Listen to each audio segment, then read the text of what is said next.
ਅਜਿਹੀ ਮੰਦਭਾਗੀ ਘਟਨਾ ਵਾਪਰਦੀ ਹੈ ਤਾਂ ਸਭ ਤੋਂ ਪਹਿਲਾਂ ਦੱਸੋ ਕਿ ਕਿਵੇਂ ਪ੍ਰਤੀਤ ਕੀਤਾ ਜਾ ਸਕਦਾ ਹੈ।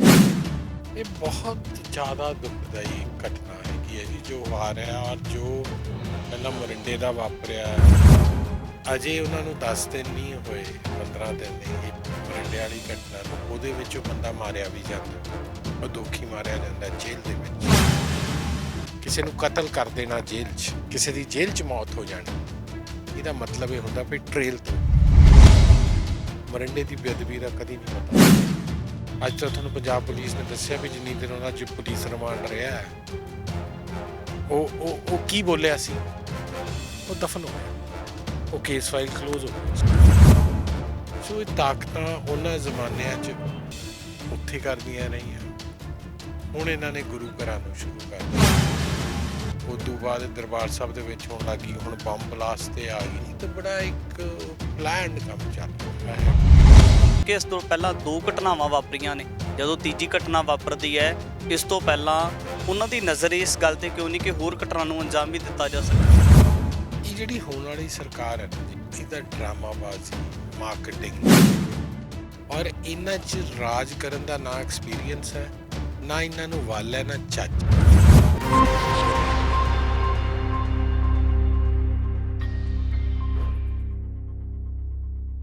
ਟੀਵੀ 84 ਦੇ ਨਾਲ ਜੁੜੇ ਹੋ, ਮੈਂ ਰਜਿੰਦਰ ਸਿੰਘ ਸਵਰਾਜ। ਗੱਲ ਕੀਤੀ ਜਾਵੇ ਤਾਂ ਪਿਛਲੇ ਕੁਝ ਦਿਨਾਂ ਤੋਂ ਪੰਜਾਬ ਦੇ ਅੰਦਰ ਖਾਸ ਕਰ ਜਿਹੜੇ ਸਿੱਖਾਂ ਦੇ ਗੁਰਧਾਮ ਨੇ ਉਹਨਾਂ ਦੇ ਬਾਹਰ-ਵਾਰ ਕਹੀਆਂ ਜਾ ਸਕਦੀਆਂ ਨੇ ਕਿ ਇਸ ਤਰ੍ਹਾਂ ਦੀਆਂ ਅਜਿਹੀਆਂ ਤਮਾਮ ਘਟਨਾਵਾਂ ਵਾਪਰਦੀਆਂ ਨੇ ਜਿਹੜੀਆਂ ਕਿਤੇ ਨਾ ਕਿਤੇ ਹਿਰਦੇ ਨੂੰ ਝੰਜੋੜ ਕੇ ਰੱਖਣ ਵਾਲੀਆਂ ਨੇ। ਚਾਹੇ ਮੋਰਿੰਡੇ ਦੀ ਘਟਨਾ ਦੀ ਗੱਲ ਹੋਵੇ ਤਾਂ ਜਿਸ ਤਰੀਕੇ ਦੇ ਨਾਲ ਜਿਹੜਾ ਇੱਕ ਭੇਖੀ ਸ਼ਖਸ ਦੇ ਵੱਲੋਂ ਬੇਅਦਬੀ ਕਰਨ ਦੇ ਯਤਨ ਕੀਤੇ ਜਾਂਦੇ ਨੇ, ਉਸ ਤੋਂ ਬਾਅਦ ਦਰਬਾਰ ਸਾਹਿਬ ਦੀ ਗੱਲ ਕੀਤੀ ਜਾਵੇ, ਸ੍ਰੀ ਅੰਮ੍ਰਿਤਸਰ ਸਾਹਿਬ ਦੀ, ਉਸ ਪਾਵਨ ਅਸਥਾਨ ਦੇ ਜਿਹੜਾ ਨਜ਼ਦੀਕ ਬਿਲਕੁਲ ਹੈਰੀਟੇਜ ਦੇ ਜਾਂ ਸਾਰਾਗੜ੍ਹੀ ਸਰਾਂ ਦੇ ਇਸ ਤੋਂ ਪਹਿਲਾਂ ਇੱਕ ਹਫ਼ਤੇ ਦੇ ਵਿੱਚ 3 ਅਜਿਹੀਆਂ ਘਟਨਾਵਾਂ ਨੂੰ ਅੰਜਾਮ ਦੇਣ ਦੇ ਯਤਨ ਕੀਤੇ ਜਾਂਦੇ ਨੇ। ਉਹ ਕਿਹੜੀਆਂ ਤਾਕਤਾਂ ਨੇ ਜਿਹੜੀਆਂ ਕਿਤੇ ਨਾ ਕਿਤੇ ਸਿੱਖਾਂ ਦੀ ਛਵੀ ਨੂੰ ਖਰਾਬ ਕਰਦੀਆਂ ਨਜ਼ਰ ਆਉਂਦੀਆਂ ਨੇ, ਸਿੱਖਾਂ ਦੇ ਭੇਸ ਦੇ ਵਿੱਚ ਅਜਿਹੀਆਂ ਘਟਨਾਵਾਂ ਨੂੰ ਜਿਹੜਾ ਅੰਜਾਮ ਦੇਣ ਦੀ ਮਨਸ਼ਾ ਕੀ ਹੈ, ਕਿਹੜੇ ਕਾਰਨ ਨੇ, ਗੱਲਬਾਤ ਕਰਾਂਗੇ ਇਸੇ ਵਿਸ਼ੇ ਦੇ ਉੱਪਰ। ਤਾਂ ਸਾਡੇ ਨਾਲ ਸ਼੍ਰੋਮਣੀ ਅਕਾਲੀ ਦਲ ਅੰਮ੍ਰਿਤਸਰ ਤੋਂ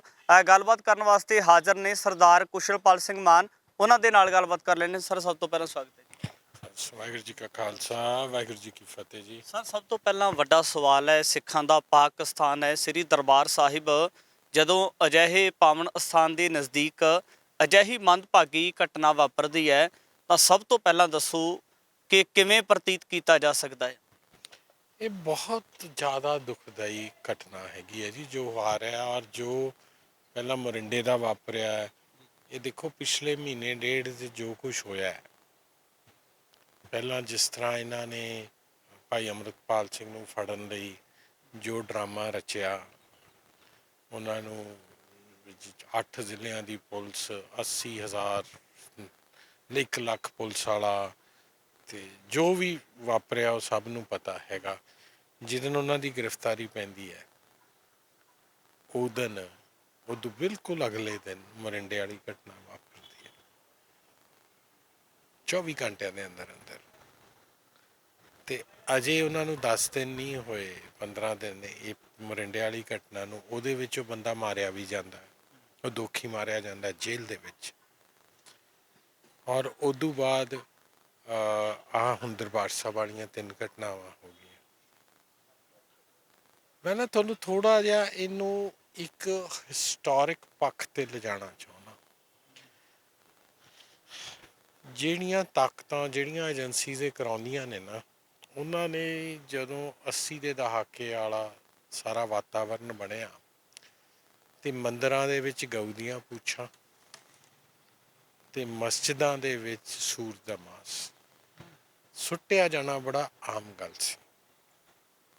84 ਤੋਂ ਪਹਿਲਾਂ ਬਹੁਤ ਇੰਸੀਡੈਂਟ ਹੋਏ ਨੇ, ਕਦੀ ਤੁਸੀਂ ਜਾ ਕੇ ਦੇਖੋ।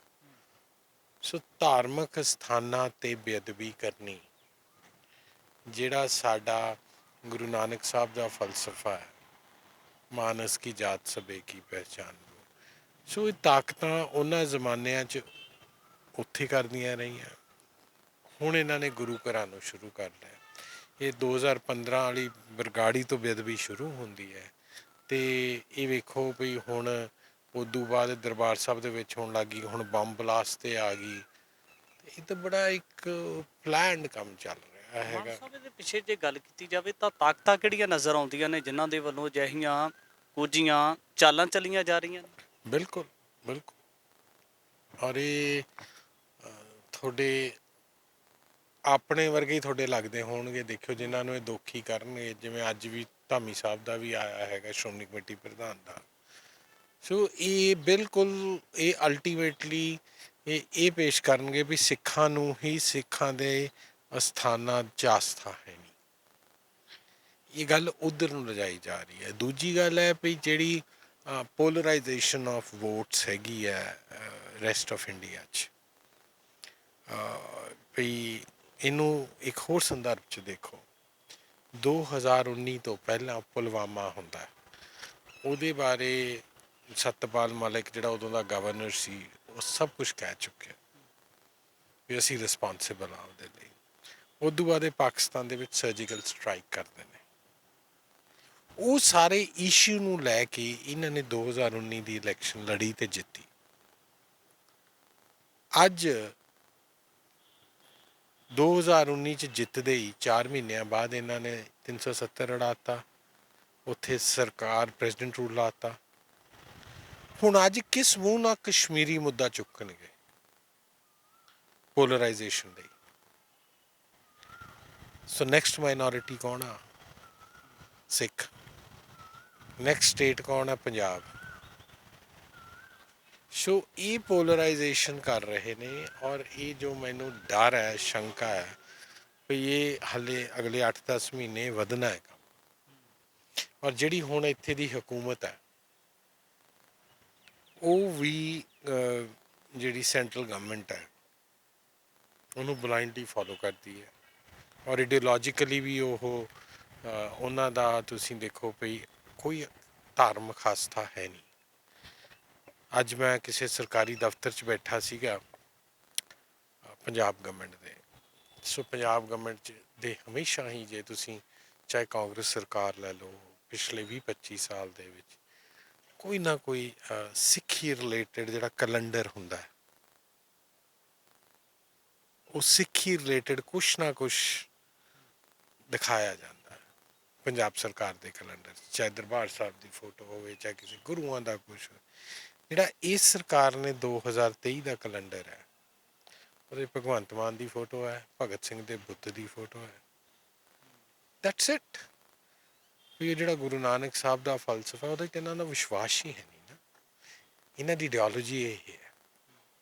ਜੇ ਇਹਨਾਂ ਦੇ ਇਹ ਸਾਨੂੰ ਆਪਦਾ ਸਮਝਦੇ ਹੋਣ ਇਹ ਸਰਕਾਰ, ਤਾਂ ਉਹ ਕਰੇ ਜੋ ਇਹਨਾਂ ਨੇ ਪਿਛਲੇ 1 ਮਹੀਨੇ 'ਚ ਕੀਤਾ। ਇਹ ਤਾਂ ਕਾਂਗਰਸ ਨੇ ਵੀ ਨਹੀਂ ਕੀਤਾ। ਇਹ ਉਹ ਕਰਨ ਜੋ ਵੀ ਤੁਸੀਂ ਇਹ ਦੇਖੋ ਨਾ ਵੀ ਇਹਨਾਂ ਨੇ ਤਾਂ ਜਿੱਥੇ ਕਹਿੰਦੇ ਨੇ ਵੀ ਕੋਈ ਸਿੱਖੀ ਦਾ ਜਾਂ ਧਰਮ ਦਾ ਜਾਂ ਪੰਜਾਬ, ਦੇਖੋ ਪੰਜਾਬ ਸਿੱਖੀ ਦਾ ਜਨਮ ਸਥਾਨ ਹੈ ਪੰਜਾਬ। ਔਰ ਇੱਥੋਂ ਦੀ ਸਰਕਾਰ ਹੀ ਜਦੋਂ ਉਸ ਗੱਲ ਨੂੰ ਦਰਕਨਾਰ ਕਰੇ ਤਾਂ ਬਹੁਤ ਕੁਝ ਡਿਪਿਕਟ ਕਰਦਾ।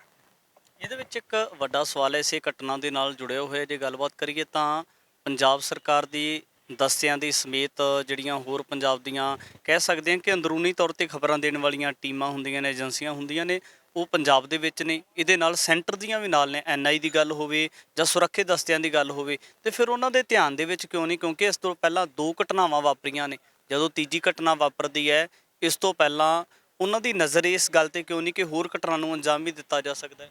ਇਹ ਜਿਹੜੀ ਹੋਣ ਵਾਲੀ ਸਰਕਾਰ ਹੈ ਨਾ ਜੀ, ਇਹ ਤਾਂ ਡਰਾਮਾਬਾਜ਼ੀ, ਮਾਰਕੀਟਿੰਗ, ਇਹ ਤਾਂ ਆ ਕੁਛ ਕਰਦੀ ਹੈ। ਇਹਨਾਂ 'ਚ ਸਿੰਸੈਰਿਟੀ ਹੈ ਨਹੀਂ। ਔਰ ਇਹਨਾਂ 'ਚ ਰਾਜ ਕਰਨ ਦਾ ਨਾ ਐਕਸਪੀਰੀਅੰਸ ਹੈ, ਨਾ ਇਹਨਾਂ ਨੂੰ ਵੱਲ ਹੈ, ਨਾ ਚੱਜ ਹੈ। ਇਹ ਤਾਂ ਆਪਣਾ ਬਸ ਇੱਕ ਗੱਲ ਸਮਝਣੀ ਚਾਹੀਦੀ ਹੈ। ਦੇਖੋ ਜਿਹੜਾ ਇਹਦੇ 'ਚ ਸਾਡੇ ਤੋਂ ਵੀ ਗਲਤੀ ਹੋਈ ਹੈ। ਇੱਕ ਸਟੇਟ ਹੈ, ਇਹ ਮਿਊਨਿਸਪਲ ਕਾਰਪੋਰੇਸ਼ਨ ਨਹੀਂ ਹੈ ਵੀ ਸਾਡੀ ਪ੍ਰੋਬਲਮ ਗਲੀਆਂ ਨਾਲੀਆਂ ਤੱਕ ਸੀਮਿਤ ਹੈ। ਦੇਖੋ ਗਲੀਆਂ ਨਾਲੀਆਂ, ਸਕੂਲ, ਹਸਪਤਾਲ, ਇਹ ਸਾਰੀ ਦੁਨੀਆ ਦੇ ਵਿੱਚ ਇੱਕ ਮਿਊਨਿਸਪਲ ਕਾਰਪੋਰੇਸ਼ਨ ਸਿਟੀ ਦਾ ਕੰਮ ਹੈਗਾ। ਇੱਥੇ ਇੱਕ ਸਟੇਟ ਦਾ ਰੌਲਾ ਹੈ, ਔਰ ਉਹ ਸਟੇਟ ਜਿਹਦੇ 'ਚ ਇੰਨਾ ਕੁਝ ਵਾਪਰਿਆ ਹੋਵੇ ਪਿਛਲੇ 70 ਸਾਲ 'ਚ, 80 ਸਾਲ 'ਚ, 100 ਸਾਲ 'ਚ, ਉਹਨੂੰ ਸਿਰਫ ਤੁਸੀਂ ਉਹਦੇ ਵਿੱਚ ਕਰ ਦਿਓ। ਔਰ ਜਿਹਦੀ ਇੰਨੀ, ਜਿਸ ਸਟੇਟ ਨੂੰ ਪੰਜਾਬ ਨੂੰ ਜਿਵੇਂ ਕॉलोनी ਬਣਾ ਕੇ ਇੱਥੇ ਦੀ ਰਿਸੋਰਸਿਸ ਦੀ ਲੁੱਟ ਹੋ ਰਹੀ ਹੋਵੇ। ਮੈਂ ਪਰਸੋਂ ਸੰਡੇ ਨੂੰ ਹਰੀ ਕੇ ਪੱਤਨ ਸੀਗਾ, ਬਿਆਸ ਔਰ ਸਤਲੁਜ ਨਾਲੇ ਬਣ ਗਏ ਨੇ, ਸਾਡੇ ਪਾਣੀ ਹੈ ਨਹੀਂ ਸਾਡੇ ਕੋਲ, ਮਤਲਬ ਉਹਦੇ ਬਾਰੇ ਤਾਂ ਕੋਈ ਹੈ ਹੀ ਨਹੀਂ ਨਾ। ਸੋ ਇਹ ਜਿਹੜੀ ਮੈਂ ਥੋੜ੍ਹਾ ਜਿਹਾ ਆਫ ਟਰੈਕ ਚਲਾ ਗਿਆ, ਬਟ ਜਿਹੜੀ ਮੈਂ ਤੁਹਾਨੂੰ ਇਹ ਗੱਲ ਕਹਿਣਾ ਚਾਹੁੰਦਾ ਵੀ ਇਹ ਬਹੁਤ ਬਹੁਤ ਡੀਪ ਗੱਲਾਂ ਨੇ ਜਿਹੜੀਆਂ ਪੰਜਾਬ ਨੂੰ ਰਿਲੇਟ ਕਰਦੀਆਂ ਨੇ, ਬਿਕੋਜ਼ ਇਹਦੇ ਵਿੱਚ ਹਰ ਗੱਲ 'ਚ ਗਵਰਨਮੈਂਟ ਆਫ ਇੰਡੀਆ ਪਾਕਿਸਤਾਨ ਨੂੰ ਲੈ ਆਉਂਦੀ ਹੈ, ISI ਨੂੰ ਲੈ ਆਉਂਦੀ ਹੈ। ਮੈਂ ਨਹੀਂ ਕਹਿੰਦਾ ਵੀ ਉਹ ਕੋਈ ਬਹੁਤ ਦੁੱਧ ਉੱਤੇ ਨੇ, ਸਾਡੇ ਸਕੇ ਉਹ ਵੀ ਨਹੀਂ ਹੈਗੇ, ਸਿੱਖਾਂ ਦੇ ਸਕੇ ਉਹ ਵੀ ਨਹੀਂ ਹੈਗੇ, ਕੋਈ ਵੀ ਨਹੀਂ ਸਕਾ ਹੈਗਾ। ਉੱਥੇ ਵੀ ਕੋਟੀ ਪੈ ਰਹੀ ਹੈ ਸਿੱਖਾਂ ਨੂੰ। ਤੁਸੀਂ ਇਹ ਦੇਖੋ, ਕਦੀ ਇਹਨਾਂ ਨੂੰ ਪੁੱਛੋ ਟੋਟਲ ਕਰਕੇ ਵੀ 47 ਤੋਂ ਅੱਜ ਤੱਕ total Indian army, air force, navy ਸ਼ਹੀਦ ਕਿੰਨੇ ਹੋਏ ਨੇ, ਅਤੇ ਉਹਨਾਂ 'ਚੋਂ ਸਿੱਖ ਕਿੰਨੇ ਸੀ? ਜਿਨ੍ਹਾਂ ਨੂੰ ਇਹ 2% ਕਹਿੰਦੇ ਹੈ ਨਾ, ਉਹਨਾਂ ਦੀਆਂ ਸ਼ਹਾਦਤਾਂ ਦੀ ਪਰਸੈਂਟੇਜ ਕਦੀ ਕੈਲਕੂਲੇਟ ਕਰੋ। ਪਿਛਲੇ ਦਿਨਾਂ 'ਚ ਆਪਣੇ 8-9 ਆਰਮੀ ਮੈਨ ਮਰੇ, 6 ਸਿੱਖ ਨੇ, 6 ਸਿੱਖ ਨੇ। ਸੋ ਸਾਨੂੰ ਤਾਂ ਉੱਧਰੋਂ ਵੀ ਮਾਰ ਪੈਂਦੀ ਹੈ। ISI ਜਾਂ ਪਾਕਿਸਤਾਨ ਦਾ ਦੇਖੋ, ਜਿਹੜਾ ਕਸ਼ਮੀਰ ਨੈਸ਼ਨਲ ਪਾਲਿਸੀ ਦਾ ਹਿੱਸਾ ਹੋ ਸਕਦਾ ਹੈ, ਪੰਜਾਬ ਕਦੀ ਵੀ ਨੈਸ਼ਨਲ ਪਾਲਿਸੀ ਦਾ ਹਿੱਸਾ ਨਹੀਂ। ਉੱਥੇ ਵੀ ਸਿੱਖ ਗੁਲਾਮ ਹੈ, ਇੱਥੇ ਵੀ ਗੁਲਾਮ ਹੈ। ਇੱਥੇ ਵੀ ਸਾਡੇ ਗੁਰੂ ਘਰਾਂ ਨੂੰ ਟਾਰਗੇਟ ਹੋਇਆ ਜਾ ਰਿਹਾ, ਉੱਥੇ ਵੀ ਗੁਰੂ ਘਰਾਂ ਦਾ ਬੁਰਾ ਹਾਲ ਹੈ, ਮੇਨ ਗੁਰੂ ਘਰਾਂ ਨੂੰ ਛੱਡ ਕੇ। ਸੋ ਅਸੀਂ ਇੱਕ ਬਹੁਤ ਜ਼ਿਆਦਾ ਸਮਝ ਨਹੀਂ ਆਉਂਦੀ ਕੀ ਬਣਿਆ। ਸਾਡੇ ਬੱਚੇ ਬਾਹਰ ਜਾ ਰਹੇ ਨੇ, ਹਿਜਰਤ ਹੋ ਰਹੀ ਹੈ। ਪਹਿਲਾਂ ਹਿਜਰਤ ਧੱਕੇ ਨਾਲ 47 'ਚ ਹੋ ਗਈ, ਸਾਡਾ ਜਨਮ ਸਥਾਨ ਸਾਡੇ ਤੋਂ ਵਾਂਝ ਗਿਆ, ਸਾਡੀ ਰਾਜਧਾਨੀ ਵਾਂਝ ਗਈ। ਅੱਜ 19 ਸਾਲਾਂ 'ਚ ਅਸੀਂ 3 ਰਾਜਧਾਨੀਆਂ ਗਵਾ ਲਈਆਂ, 55 ਸਾਲ ਹੋ ਗਏ, 56 ਸਾਲ ਰਾਜਧਾਨੀ ਹੈ ਨਹੀਂ ਸਾਡੇ ਕੋਲ। ਮਤਲਬ ਇਸ ਮੁਲਕ ਦੇ ਸਟਰਕਚਰ 'ਚ ਦੇਖੋ ਨਾ ਕਿਵੇਂ ਸਾਡੀ ਲੁੱਟ ਹੋ ਰਹੀ ਹੈ। ਅਤੇ ਇਹ ਉਹਦੇ ਵਿੱਚ ਇਹਨੂੰ ਹਮੇਸ਼ਾ ਕਮਿਊਨਲ, ਪੰਜਾਬ ਦਾ ਇਸ਼ੂ ਪੋਲੀਟੀਕਲ ਹੈ, ਕਮਿਊਨਲ ਨਹੀਂ ਹੈ। ਬਟ ਇਹ ਜਿਹੜੀਆਂ ਏਜੰਸੀਜ਼ ਨੇ ਇਹਨੂੰ ਕਮਿਊਨਲ ਰੰਗਤ ਦੇਣਾ ਚਾਹੁੰਦੀਆਂ। ਤੁਸੀਂ ਪਿਛਲੇ 3000 ਸਾਲ ਦੀ, 4000 ਸਾਲ ਦੀ ਜਿਹੜੀ ਰਿਕਾਰਡਡ ਹਿਸਟਰੀ ਹੈ, ਉਹਦੇ ਵਿੱਚ ਤੁਸੀਂ ਇਹ ਦੇਖੋ ਵੀ ਕਦੀ ਵੀ ਇਸ ਖਿੱਤੇ ਦੇ ਵਿੱਚ ਰਿਲੀਜੀਅਸ ਇੰਟੋਲਰੈਂਸ ਨਹੀਂ ਹੋਈ, ਇੱਕ 47 ਦੀ ਐਕਸੈਪਸ਼ਨ ਛੱਡ ਕੇ। ਅਸੀਂ 80 ਦੇ 90 ਦੇ ਦਹਾਕੇ ਦੇ ਵਿੱਚ ਸਾਰਾ ਕੁਛ ਵੇਖਿਆ, ਬਟ ਜਿਹੜੀ ਬ੍ਰਦਰਹੁੱਡ ਸੀਗੀ, ਜਿਹੜਾ ਭਾਈਚਾਰਾ ਸੀ, ਉਹ ਜੋ ਦਿੱਲੀ ਵਾਪਰਿਆ ਸਾਡੇ ਨਾਲ, ਜਾਂ ਜੋ ਬਾਹਰ ਵਾਪਰਿਆ, ਪੰਜਾਬ 'ਚ ਨਹੀਂ ਵਾਪਰਿਆ। ਸੋ ਇਹ ਸਾਰੀ ਗੱਲਬਾਤ ਹੈ। ਬਹੁਤ ਅਸੀਂ ਇੱਕ ਮੁਸ਼ਕਲ ਦੌਰ 'ਚੋਂ ਗੁਜ਼ਰੇ ਹਾਂ, ਕਿਉਂਕਿ ਹੁਣ ਸਾਡਾ ਜਿਹੜਾ ਦੁਸ਼ਮਣ ਸੀ ਨਾ, ਉਹ ਪਹਿਲਾਂ 80-90 ਦੇ ਦਹਾਕੇ 'ਚ ਉਹਨੇ ਸਾਡਾ ਸਿੱਧਾ ਸ਼ਿਕਾਰ ਕੀਤਾ। ਹੁਣ ਕਦੀ ਡਰੱਗਸ ਦੇ ਨਾਂ 'ਤੇ, ਕਦੀ ਹੋਰ ਗੱਲਾਂ 'ਤੇ, ਹੁਣ ਇਸ ਤਰ੍ਹਾਂ ਸਾਡਾ ਸ਼ਿਕਾਰ ਹੋ ਰਿਹਾ। ਮਤਲਬ ਸਾਨੂੰ ਸਮਝ ਹੀ ਨਹੀਂ ਆ ਰਹੀ। ਇਹਦੇ ਵਿੱਚ ਸੰਗਤ ਨੂੰ ਸੁਝਾਅ ਕੋਈ ਤੁਹਾਡਾ? ਸੰਗਤ ਨੂੰ ਸੁਝਾਅ ਇਹ ਹੈ ਕਿ ਆਪਾਂ ਸੰਜੀਦਾ ਹੋਈਏ, ਇੱਕ ਤਾਂ ਇਸ ਗੱਲ ਨੂੰ ਸਮਝੀਏ, ਔਰ ਜਿਹੜੀਆਂ ਲਾਅ ਇਨਫੋਰਸਮੈਂਟ ਏਜੰਸੀਜ਼ ਹੈ ਉਹਨਾਂ 'ਤੇ ਪ੍ਰੈਸ਼ਰ ਬਣਾਈਏ ਭਈ, ਔਰ ਸਟੇਟ 'ਤੇ ਪ੍ਰੈਸ਼ਰ ਬਣਾਈਏ ਭਈ ਇਹ ਜਿਹੜਾ ਵੀ ਹੈਗਾ ਆ ਫੋਰਸਿਸ ਬਿਹਾਈਂਡ ਇਟ, ਉਹਨੂੰ ਐਕਸਪੋਜ਼ ਕੀਤਾ ਜਾਏ। ਆਈ ਐਮ ਵੈਰੀ ਸ਼ੋਰ ਇਹਨਾਂ ਨੇ ਕਰਨਾ ਹੈ ਨਹੀਂ, ਬਿਕੋਜ਼ ਮੋਰਿੰਡੇ ਦੀ ਦੇਖੋ, ਕਿਸੇ ਨੂੰ ਕਤਲ ਕਰ ਦੇਣਾ ਜੇਲ੍ਹ 'ਚ, ਕਿਸੇ ਦੀ ਜੇਲ੍ਹ 'ਚ ਮੌਤ ਹੋ ਜਾਣੀ, ਇਹਦਾ ਮਤਲਬ ਇਹ ਹੁੰਦਾ ਵੀ ਟ੍ਰੇਲ ਤੋੜ ਦਿਓ। ਮੈਂ ਤੁਹਾਨੂੰ ਇਹੀ, ਪ੍ਰੈਜ਼ੀਡੈਂਟ ਕੈਨੇਡੀ ਦਾ ਜਦੋਂ ਮਰਡਰ ਹੁੰਦਾ ਹੈ, ਅਸੈਸੀਨੇਸ਼ਨ ਹੁੰਦੀ ਹੈ ਅਮਰੀਕਾ 'ਚ, ਡੈਲਸ 'ਚ, 3 ਮਰਡਰਸ, ਜਿਹਨੇ ਕੈਨੇਡੀ ਨੂੰ ਮਾਰਿਆ ਉਹਨੂੰ ਮਾਰਿਆ ਜਾਂਦਾ, ਜਿਹਨੇ ਉਹਨੂੰ ਮਾਰਿਆ ਉਹਨੂੰ ਮਾਰਿਆ ਜਾਂਦਾ, ਫਿਰ ਤੀਜਾ। 3 ਮਰਡਰਸ ਇਨ ਲਾਈਨ ਹੁੰਦੇ ਨੇ, ਟ੍ਰੇਲ ਖਤਮ ਹੋ ਗਈ। ਅੱਜ ਤੱਕ ਨਹੀਂ ਪਤਾ ਕਿੱਦਾਂ ਲੱਗਿਆ। ਮਰਿੰਡੇ ਦੀ ਬੇਅਦਬੀ ਦਾ ਕਦੀ ਨਹੀਂ ਪਤਾ ਲੱਗਣਾ। ਸੋ ਇਹ ਸਟੇਟਾਂ ਦਾ ਤਰੀਕਾ ਹੁੰਦਾ, ਬੰਦਾ ਹੀ ਮੁਕਾ ਦਿਓ, ਟ੍ਰੇਡ ਹੀ ਨਹੀਂ ਹੈਗੀ।